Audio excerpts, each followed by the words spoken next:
Hello दोस्तों, स्वागत है एक बार फिर से आपका। और आज की इस वीडियो में दोस्तों हम देखेंगे उत्तराखंड के वीकली करंट अफेयरों को, जो कि हैं दोस्तों 6 मार्च से 13 मार्च तक की। ठीक है, तो आप वीडियो को अंत तक जरूर देखिए दोस्तों, सारे क्वेश्चन महत्वपूर्ण हैं।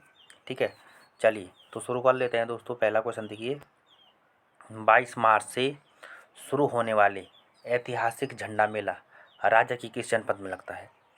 तो इम्पोर्टेंट क्वेश्चन है दोस्तों, आपको जरूर याद रखना है। देहरादून में लगता है। ठीक है, झंडा मेला कहाँ लगता है दोस्तों? देहरादून में लगता है। और इस बार दोस्तों 22 मार्च से इसकी शुरुआत हो रही है। ठीक है, तो ये आपको ध्यान रखना है। ठीक है, आगे बढ़ते हैं। अगला क्वेश्चन देखिए दोस्तों, हर वर्ष की भांति इस वर्ष भी राजभवन में बसंत उत्सव की शुरुआत कब से होगी? तो दोस्तों इसकी शुरुआत होगी 8 मार्च से 9 मार्च तक, 2 दिन चलेगा दोस्तों ये। ठीक है, और राजभवन देहरादून में दोस्तों ये बसंत उत्सव हर वर्ष लगता है। ठीक है, तो ये आपको ध्यान रखना है। और 2 दिन इस बार दोस्तों ये लगेगा, 8 मार्च और 9 मार्च को। ठीक है, चलिए आगे बढ़ते हैं दोस्तों। अगला क्वेश्चन देखिए, हाल ही में राज्य की कितनी महिलाओं को राज्य आंदोलनकारी मातृशक्ति सम्मान दिया गया है? तो दोस्तों ये दिया गया है 80 महिलाओं को। ठीक है, तो ये आपको सीधे याद रखना है। अगला क्वेश्चन देखिए दोस्तों, हाल ही में उत्तराखंड के किस जनपद से सिंधु घाटी सभ्यता से जुड़ी प्रतिमा मिली है? तो ये दोस्तों इम्पोर्टेंट क्वेश्चन हो सकता है, इसको आप ज़रूर याद रखिए। ठीक है, तो इसका उत्तर है दोस्तों उत्तरकाशी में। ठीक है, उत्तरकाशी दोस्तों यमुना घाटी में ये प्राप्त हुई हैं। ठीक है, तो ये मैंने आपको पढ़ा लिया था दोस्तों। आपने अगर इसमें मैंने आपको डिटेल में बता रखा है ये, तो आप देख लीजिए हमारी पुरानी वीडियो, तो वहाँ आपको इसके बारे में डिटेल में मिल जाएगा। लेकिन दोस्तों इससे बाहर तो नहीं बनता है क्वेश्चन, ऐसे सीधे ही बनता है किस जनपद में मिला है, या फिर जगहों का नाम भी आ सकता है। तो उस वीडियो को ज़रूर देखिए दोस्तों आप। उस वीडियो में मैंने क्लियर बताया है कहाँ मिला है और क्या इसका वो है। ठीक है, चलिए तो ये इसको आप ध्यान रखिए, ये इंपॉर्टेंट क्वेश्चन है। चलिए आगे बढ़ते हैं दोस्तों। अगला क्वेश्चन देखिए, हाल ही में उत्तराखंड के किस स्थान पर पहली बार, तो दोस्तों जहाँ पे पहली बार शब्द आता है तो वो क्वेश्चन दोस्तों अपने आप में इम्पोर्टेंट हो जाता है। ठीक है, तो देखिए पहली बार स्नो सोइंग व snow sky open national championship की शुरुआत हुई है। तो ये हुई है दोस्तों ओली। ठीक है, चमोली जनपद में इसकी शुरुआत हुई है। ठीक है, तो दोस्तों इस ये क्वेश्चन भी इम्पोर्टेंट है। ठीक है, आगे बढ़ते हैं दोस्तों। अगला क्वेश्चन है, हाल ही में किन जगहों पर सी प्लेन उतारने की योजना को केंद्र सरकार ने मंजूरी दी है? तो इसमें है दोस्तों गुलरभुज और नानंगबत्ता जलाशय में। ठीक है, तो ये आपको ध्यान रखना है। तो दोस्तों यहाँ पे जानते हैं हम कि सी प्लेन क्या होता है। सी प्लेन दोस्तों एक विशेष प्रकार का हवाई जहाज है। ठीक है, जिसे उड़ान भरने के लिए दोस्तों रनवे की ज़रूरत नहीं पड़ती है। यह प्लेन पानी से टेक ऑफ लैंडिंग कर सकता है। ठीक है, तो ये आपको ध्यान रखना है। और इस प्लेन का उपयोग दोस्तों पर्यटन गतिविधियों के अलावा रेस्क्यू ऑपरेशन के दौरान किया जाता है। ठीक है ना, तो हमारा राज्य दोस्तों पर्यटन पर आधारित है। ठीक है, तो इसलिए इसकी शुरुआत हो रही है। ठीक है, तो ये आपको ध्यान रखना। आगे बढ़ते हैं दोस्तों। अगला क्वेश्चन देखिए, हाल ही में राज्य के किस व्यक्ति को नेशनल लीडरशिप एक्सीलेंस अवार्ड 2022 से सम्मानित किया गया है? तो ये भी इम्पोर्टेंट क्वेश्चन है दोस्तों। इसका उत्तर हो जाएगा जितेंद्र कुमार जी को। ठीक है, तो ये जितेंद्र कुमार जी को दोस्तों ये अवार्ड दिया गया है।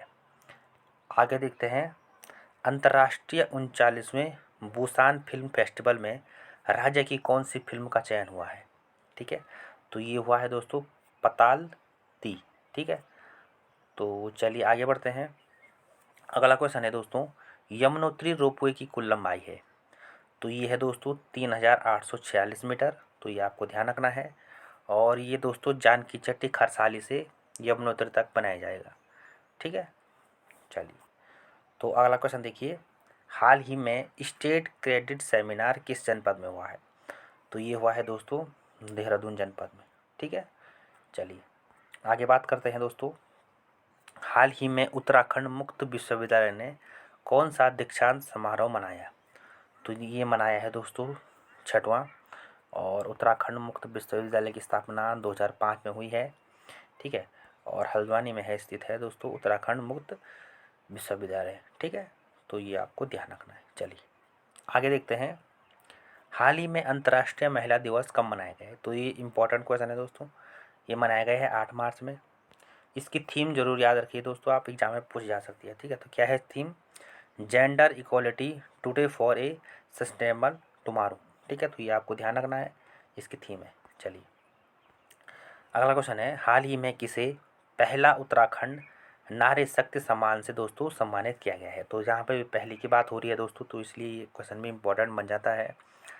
तो ये मिलेगा दोस्तों बसंती देवी जी को। ठीक है, तो ये आपको ध्यान रखना है। ठीक है, चलिए आगे बढ़ते हैं। अगला क्वेश्चन है दोस्तों, केंद्र सरकार की ओर से शुरू किए गए पोर्टल साइबर सेफ में उत्तराखंड का कौन सा स्थान है? तो इसमें है दोस्तों हमारे राज्य का तीसरा स्थान। ठीक है, तो ये आपको ध्यान रखना है। आगे बढ़ते हैं दोस्तों, हाल ही में जारी नीति आयोग द्वारा स्वास्थ्य सूचकांक में उत्तराखंड का कौन सा स्थान रहा है? तो ये दोस्तों ये इम्पोर्टेंट क्वेश्चन है। ठीक है, तो ये है दोस्तों 15। ठीक है, यहाँ पे दोस्तों मैं आपको पहले ही बता दे रहा हूँ दोस्तों, जो महत्वपूर्ण क्वेश्चन है उन पे मैं पहले बोल रहा हूँ दोस्तों, ये इंपॉर्टेंट क्वेश्चन है, तो उन पे क्वेश्चनों को आप जरूर नोट कर लीजिए दोस्तों। ठीक है, चलिए तो कुछ ज़्यादा ही इंपॉर्टेंट क्वेश्चन हो जाते हैं, जैसे नीति आयोग की बात हो रही है यहाँ पे, तो ये इम्पोर्टेंट है। ठीक है, चलिए, और वो सिंधु घाटी सभ्यता वाला भी दोस्तों इम्पोर्टेंट क्वेश्चन था। ठीक है, चलिए तो आज का अंतिम क्वेश्चन देख लेते हैं। हाल ही में मुख्यमंत्री पुष्कर सिंह धामी ने जंगल सफारी की शुरुआत किस जनपद में की है? तो ये की है दोस्तों उधम सिंह नगर में।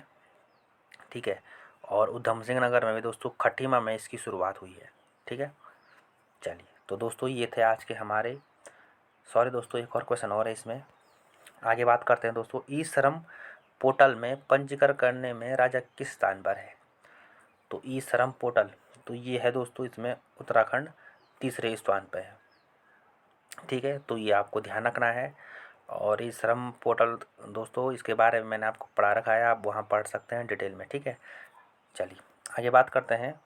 अगला क्वेश्चन है दोस्तों, राजभवन में आयोजित 2 दिवसीय बसंतोत्सव में इस वर्ष की रनिंग ट्रॉफी किसने जीती है? तो हमने ये अभी बात कर ली है दोस्तों, राजभवन देहरादून में ये बसंतोत्सव हुआ है, 2 दिन चला है ये, 8 और 9 मार्च को। तो इसमें रनिंग ट्रॉफी जीत ली है दोस्तों IIT रुड़की ने। ठीक है, तो ये आपको ध्यान रखना है। चलिए अगला क्वेश्चन देखते हैं, हाल ही में हिम उत्सव 2022 की शुरुआत किस जनपद में हुई है? तो ये हुई है दोस्तों देहरादून में। ठीक है, चलिए आगे बात करते हैं, हाल ही में किसे समलोन सम्मान से सम्मानित किया गया है? तो दोस्तों ये दिया गया है डॉक्टर त्रिलोक चंद्र सोनी जी। ठीक है, तो ये आपको ध्यान रखना है। तो दोस्तों आज का अंतिम क्वेश्चन देख लेते हैं, हाल ही में किसे हाइड्रो एंड रिन्यूएबल एनर्जी पुरस्कार प्राप्त हुआ? तो दोस्तों ये दिया गया है अरुण कुमार जी को IIT रुड़की के द्वारा। ठीक है, तो दोस्तों ये थे हमारे आज वीकली करंट अफेयर। तो आई होप दोस्तों आपको वीडियो अच्छी लगी है। तो यदि आपको वीडियो अच्छी लगी है दोस्तों, तो आप हमारे चैनल को सब्सक्राइब भी कर सकते हैं। ठीक है, और यदि वीडियो अच्छी लगती है तो प्लीज़ इसको शेयर ज़रूर करें। ठीक है, थैंक यू दोस्तों, मिलते हैं अगली वीडियो में।